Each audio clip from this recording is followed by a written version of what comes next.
Welcome guys, आपका स्वागत है ड्रीम हाई एकेडमी में। और आज का जो लेक्चर है, ये इंग्लिश लेक्चर का जो इंग्लिश कंपोनेंट है, इंग्लिश के जो 20 मार्क्स से आज दो लेक्चर्स में कंप्लीट कराऊंगा और उसके साथ ही आपके 20 मार्क्स कंप्लीट हो जाएंगे। यानी इंग्लिश के जो 20 मार्क्स है वो आपके कंप्लीट हो जाएंगे। तो आज जो पढ़ने वाले हम पहले सेंटेंस के बारे में हम पढ़ेंगे। बिल्कुल ट्रिक जो है वो एक बताने वाला हूँ मैं, सेंटेंस के पीछे क्या ट्रिक होती है। उसके साथ साथ हम स्पेलिंग का पढ़ेंगे और लास्ट में स्पेलिंग का पढ़ेंगे। तो स्पेलिंग में मैं आपको कुछ टेस्ट रखा है मैंने। आप ये सोचोगे कि हमने तो अभी तक स्पेलिंग के बारे में कुछ पढ़ा ही नहीं है, लेकिन ये टेस्ट क्यों रखा है इन्होंने? तो टेस्ट इसलिए रखा है, आपको बाद में पता चलेगा इसका वैल्यू कितना है आपके लिए। तो चलिए स्टार्ट कर लेते हैं ज़्यादा समय ना लेते हुए। पहले हम पढ़ेंगे सेंटेंस। देखिएगा, हम जब भी बात किसी के साथ करते हैं तो कोई लफ्ज़ हम कहते हैं, एक लफ्ज़ अगर हम कहेंगे तो उसका मीनिंग नहीं होता है। जैसे कि यहाँ पे मैंने लिखा है, हाँ देखिएगा, फॉर एग्जांपल इज़, कोई मतलब ही नहीं है। माई, मैं, अगर मैं किसी को कहूँगा मैं, उसका कोई सेंस ही नहीं बनता है। ही, यू, ठीक है। अब अगर मैं इसको जोड़ के सेंटेंस बनाऊंगा, देखिए सेंटेंस भी तरीके से होती है। इज माई ही यू, कोई सेंटेंस बनता है? कुछ भी नहीं, कुछ पता ही नहीं चलता यार ये क्या कहते हैं, इज माई ही यू, कुछ नहीं। अब ये सेंटेंस क्या होता है? ये सेंटेंस होता है एक ग्रुप ऑफ वर्ड्स ऑर्डरली। जी हाँ, एक ग्रुप ऑफ वर्ड्स ऑर्डरली होते हैं। ये ग्रुप ऑफ वर्ड्स होते हैं। अब ये ग्रुप ऑफ वर्ड्स मैंने यहाँ पे लिखा है कि ये कहाँ से बनते हैं। पहले तो हमने ए बी सी डी पढ़ा हुआ होते, उसमें क्या है कि अल्फ़ाबेट्स होते हैं। अल्फ़ाबेट्स से वर्ड बनता है, वर्ड से सेंटेंस बनता है, एक ग्रुप ऑफ वर्ड से सेंटेंस बनता है। और वो क्या बनाता है? एक सेंस बनाता है, मीनिंग बनाता है। जैसे कि देखिएगा यहाँ पे, इसका जो है यहाँ पे नो सेंस है, यहाँ पे नो सेंस है। अब यहाँ पे माय नेम इज़ डेविड। अब आगे मैं ट्रिक बताता हूँ, फिलहाल ये आपको पता है, ये आप ये आपने जान भी लिया होगा पहले से ही, आपको पता भी होगा। आप ऐसा मैं आपको पढ़ा रहा हूँ, आपको लगता होगा यार मैं तो जानता हूँ, लेकिन एग्जाम में क्वेश्चंस कहाँ से आएंगे? क्वेश्चंस यहाँ से आएंगे। ये जो टाइप्स ऑफ सेंटेंसेस है, यहाँ से क्वेश्चंस आएंगे। Questions can be asked from here, in this in this area. देखिएगा, पहला है असर्टिव सेंटेंस, जिसे देखिए असर्टिव सेंटेंस का मतलब क्या है? सिंपल सेंटेंस भी, डिक्लेरेटिव सेंटेंस भी और स्टेटमेंट। इस पे आप ज़्यादा तवज्जो दीजिएगा, ध्यान दीजिएगा, फोकस कीजिएगा से स्टेटमेंट पे। अब ये स्टेटमेंट क्या है देखिएगा, हम लोग अपना कोई व्यू देते हैं, कोई ओपिनियन देते हैं, ठीक है, कोई अपने अपनी राय देते हैं, अपना व्यू पॉइंट रखते हैं। तो हम लोग क्या करते हैं? एक एक्सप्रेस करते हैं। यानी जो ये असर्टिव सेंटेंस है, इसमें एक्सप्रेस करता है बंदा। अब ये एक्सप्रेस किस तरह से करता है देखिएगा, he is going to market, ठीक है, he is going to market. अब ये क्या बता रहा है कि ये बंदा, वो बंदा, ये या कोई भी बंदा मार्केट जा रहा है, ठीक है, इसका सेंस बना। अब ये लेकिन हम यूज कैसे करेंगे असर्टिव सेंटेंसेस को? कैसे क्वेश्चंस में यूज कैसे करेंगे देखिएगा, इसके दो टाइप से, असर्टिव सेंटेंसेस के दो टाइप से आप याद रखिएगा। अफर्मेटिव सेंटेंस आप लिख लीजिएगा इस चीज़ को, and negative sentence. Negative sentence बिल्कुल इतना इजी है, आप 2 मिनट में ये पूरा समझ जाओगे। और ये मैं यकीनन कहता हूँ कि जितने भी मार्क्स इसके रिलेटेड होंगे, इंग्लिश कंपोनेंट के रिलेटेड, आप हमारे प्लेलिस्ट पे जाके आप देख लीजिएगा। Out of 20 you will fetch more than 15 plus मैं कह सकता हूँ। इतना मैं ये कहूँगा, अगर आप लोग पूरी तरह से मेहनत करोगे तो आप 20 को यकीनन टच करोगे। हाँ, अगर आप लोग अब हाफ हार्टेडली प्रिपेयर करके जाओगे तो 15 प्लस करके जाओगे, यानी 15 मार्क्स से प्लस हो जाएंगे आपके कंप्लीट, और इतना आसान तरीके से। तो देखिएगा, पहले हम एफर्मेटिव। अब ये होता क्या है एफर्मेटिव? यार अब तो हम लोग एसर्टिव पढ़ रहे थे, एसर्टिव में स्टेटमेंट होता है। ये भी आप मान लो एक स्टेटमेंट है, लेकिन टाइप से देखो, दो सेंटेंसेस विच कन्फर्म समथिंग पॉजिटिव, मतलब जिसमें पॉजिटिवनेस हो। जैसे अभी वहां पे लिखा मैंने, he is going to market, he has gone to market, ठीक है, क्या कहता है? पॉजिटिव सेंटेंस बोलता है हमें। अच्छा, अब इसको नेगेटिव बनाना होगा। क्वेश्चन आपको ये आएगा, वहां पे he has gone to market, इसको नेगेटिव बनाओ। वहां पे डेज डेज दिया होगा, तो आपको क्या करना है? नॉट लगाना है। जहाँ पे नो एंड नॉट होगा ना, वो नेगेटिव सेंटेंसेस में आता है और वो नेगेटिव बन जाता है, नेगेटिव बन जाता है। तो यहाँ तक था ये एफर्मेटिव सेंटेंस और नेगेटिव सेंटेंस। अब आगे बढ़ लेते हैं इंटरोगेटिव सेंटेंसेस। ये इंटरोगेटिव सेंटेंसेस क्या है? These are those sentences which ask questions, which ask questions. For example, how are you? Have you had lunch? देखिएगा लास्ट में क्वेश्चन मार्क ये वाला जिसके पीछे होगा ना, दैट मीन्स ये आपसे क्वेश्चन कर रहा है। आपने एग्जाम में देखा होगा, जब आपके सामने एग्जाम का पेपर होता है तो आखिर में क्या होता है कि क्योंकि वो क्वेश्चंस पूछते हैं ना हमसे, ये वाला ये ऐसा करके होता है, ठीक है। तो यानी वो हमसे क्वेश्चंस पूछते हैं। तो इसके भी टाइप से इंटरोगेटिव सेंटेंस के कौन कौन से टाइप्स थे, देखिए। जिस भी वर्ड जो भी वर्ड WH से स्टार्ट होता है वो इंटरोगेटिव में चला जाता है। देखिएगा कैसे। What are you doing? Who are you? Why? क्यों? Why you asked me this question? फिर से क्वेश्चन आ गया। When are you going to Bombay? Where are you going? whom you refer? किसको आप रेफर कर रहे हो? क्या आगे इसके पीछे क्या है? यानी WH जिसका भी होगा ना पीछे से, आगे से, दैट मीन्स वो नेगेटिव सेंटेंस है, वो नेगेटिव है, उसमें ये वाला लगाना ज़रूरी है।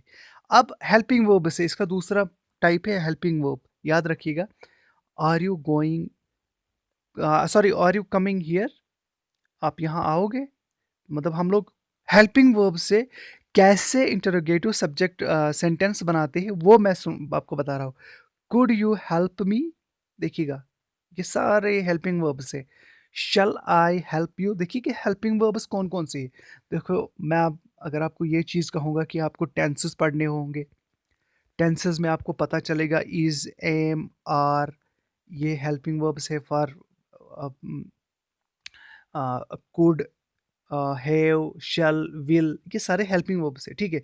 लेकिन अब अगर हम टेंस पढ़ने बैठेंगे तो शायद उसमें काफ़ी समय निकल जाएगा। लेकिन बस आप ये ट्रिक याद रख लिए ना कि जहाँ पे WH है वो हमें क्वेश्चन पूछ रहा है। हेल्पिंग वर्ब से भी हमें क्वेश्चन आ सकते हैं। Are you coming here? Could you help me? Shall I help you? ऐसे ही। अब इसके बाद इम्परेटिव सेंटेंस।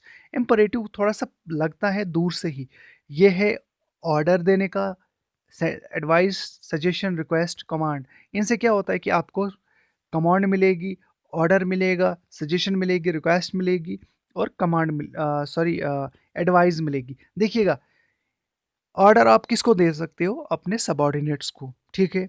एडवाइस आप किसको दे सकते हो? किसी को, यार अपने अपने माँ बाप का ख्याल रखना चाहिए। सजेशन आप किसको दे सकते हो? सजेशन अपने फ्रेंड को कर सकते हो suggest, let's watch movie today, चलिए यार आज मूवी देख लेते हैं, ठीक है। रिक्वेस्ट किसको कर सकते हैं हम? प्लीड कर सकते हैं हम किसी को, यार प्लीज यार ये लेटर वहाँ पे पोस्ट करो। ऑर्डर और कमांड लगभग दीज आर सेम, ठीक है, इसमें एक ही है। अब ये कमांड जब होती है ना, तो इसमें एक अथॉरिटी होती है। सबॉर्डिनेट्स में भी अथॉरिटी होती है, कमांड में भी अथॉरिटी होती है, यानी इसीलिए मैंने आपको कहा ये दोनों सेम ही है। तो चलिए ये कैसे यूज होते हैं वही पढ़ाता हूँ मैं। दीज दो sentences which express order, advice, suggestion, request and C for command. Post this letter, ये ऑर्डर, जाओ यार इसको पोस्ट करके आओ।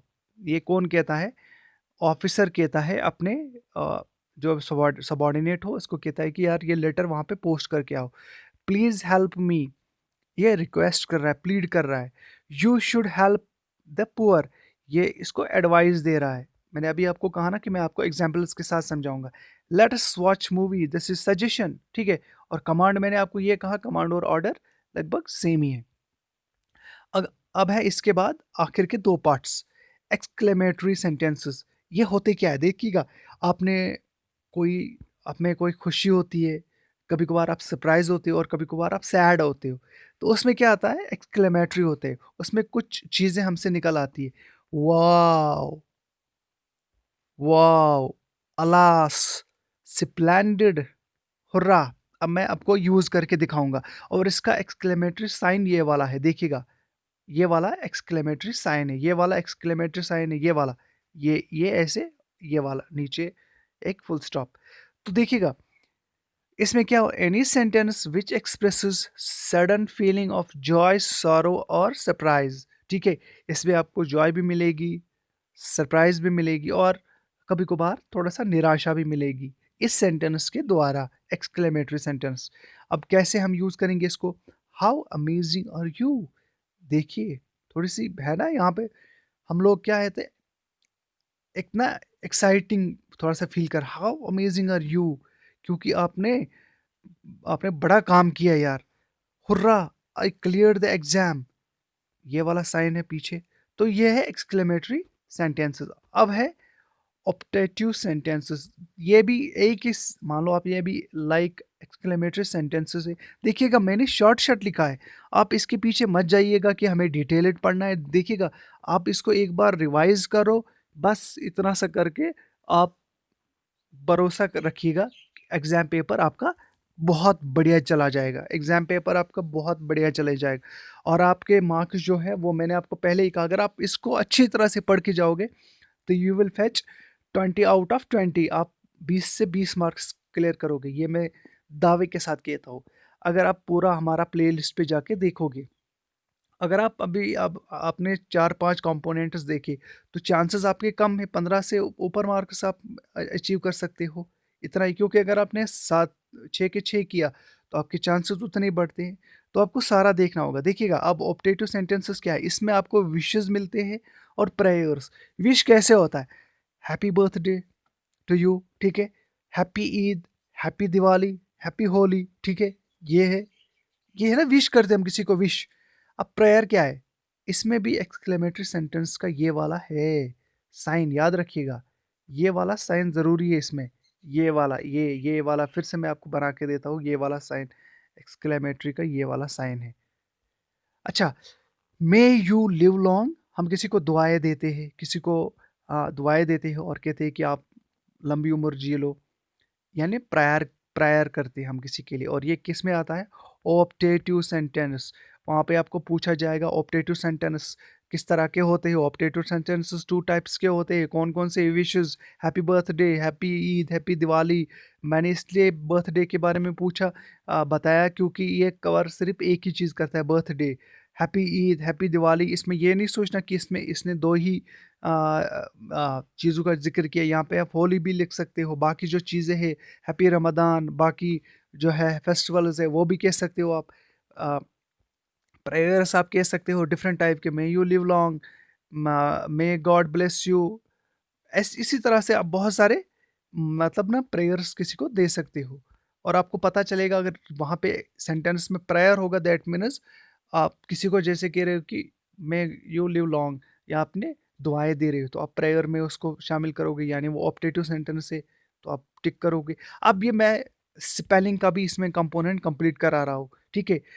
ये दोनों मिला के 6 से 7 मार्क्स हो सकते हैं कि आएंगे, क्योंकि हमने सारा पढ़ा, आर्टिकल्स, प्रीपोजिशंस, वर्ब, डिटरमिनर्स, और उसके साथ साथ spelling and this one, sentences. तो हर कंपोनेंट के टोटल 20 मार्क्स है। हर कंपोनेंट के अगर 3-3 मार्क्स हो गए, कितने हो गए? 18, तब भी बचता है 2 मार्क्स। तो यानी 6 × 3 20, 6 × 3 18, मैं 3-3 मार्क्स रखता हूँ। इसीलिए ये देखिएगा, स्पेलिंग किस तरह का है। स्पेलिंग से क्या होता है, आपको स्पेलिंग यहाँ पे मैंने लिखा है, अब ये स्पेलिंग आपको कैसे फाइंड करना होगा, एरर फाइंड करना होगा, आपको देखना होगा। देखिएगा, यहाँ पे मैंने एक्सप्रेस लिखा, आप इसको देख लीजिएगा, ये एक्सप्रेस है, EXPRESS, एक्सप्रेस है। चलिए आगे, आपको 4 ऑप्शंस दिए होंगे। ये वाला एक्सप्रेस ठीक सही लिखा है मैंने स्पेलिंग, ये वाला एक्सप्रेस सही लिखा है, ये वाला एक्सप्रेस सही लिखा है, ये वाला एक्सप्रेस सही लिखा है। तो देखिएगा, ये और ये बिल्कुल कोई मेल नहीं खाता है। इनमें से थोड़ा सा लग रहा है, नहीं यार, थोड़ा सा हो सकता है इनमें से कौन सा है। अगर आपको पता होगा तो आप इसको टिक करोगे, ठीक बात है। अब इसको मैं ट्रिक बताऊंगा, इसमें करना क्या है आपको। देखो, विशेस, विशेस भी हमने अभी ऊपर पढ़ा, मैं वही रिपीट कर रहा हूँ ताकि आपको मैं एक ना, एक बिलो स्टैंडर्ड मैं आपको बता रहा हूँ कि क्वेश्चन पेपर अगर आ सकता है, हो सकता है आप तैयारी आप अपने हिसाब से भी कर सकते हो, अबव स्टैंडर्ड भी कर सकते हो। विशेस स्पेलिंग WISHES, विशेस, यहाँ पे दूसरा विशेस, यहाँ पे फिर तीसरा विशेस, यहाँ पे फिर चौथा विशेष। अब आपको देखना है सही आंसर कौन सा है। सही आंसर ए पार्ट है, ठीक है। अब फिर से तीसरा जो है क्वेश्चन, वॉच, वॉच की स्पेलिंग ये है, वॉच की स्पेलिंग ये है। करेक्ट वॉच की स्पेलिंग कौन सी है? करेक्ट वॉच की स्पेलिंग ये आपको भी पता है, आप भी करते हो। ये वाला है, ए पार्ट है, ठीक है। बात खत्म आ गई। लेकिन यहाँ पे ये नहीं रखना, देखो कंफ्यूजन यहाँ पे है बिलीव पे, BLIEVE, बिलीव, BLIEVE। आपको इसी तरह के क्वेश्चंस पूछे जाएंगे। बिलीव हो सकता है, रिसीव हो सकता है, ठीक है, कंसीव हो सकता है, कनेक्ट हो सकता है, जिस पे थोड़ा सा ना अ, थोड़ा 19-20 का फर्क हो, 19-20 का फर्क हो, थोड़ा सा फर्क लगता होगा। क्योंकि हमें क्वेश्चन देखो, हमें 11 12 इस तरह के क्वेश्चन, अगर आपको ये सही में करना है, अपने आप को इसमें वेल वर्सड बनाना है, तो आपको चाहिए जिसको, इसका एक और कंपोनेंट है रीडिंग कॉम्प्रिहेंशन। 2-4 पैसेजेस आप पढ़ लो अच्छी तरह से, उसके साथ-साथ बस आप जाइए एग्ज़ाम देने के लिए, दैट्स ऑल। कोई ज़्यादा मुश्किल नहीं है। तो थैंक यू गाइज़, आप इसको रिपीट कीजिए, इसको एक बार देख लीजिएगा प्लेलिस्ट पे जाके, और मैं उम्मीद करता हूँ कि आपके मार्क्स अच्छे आएँगे। Thank you.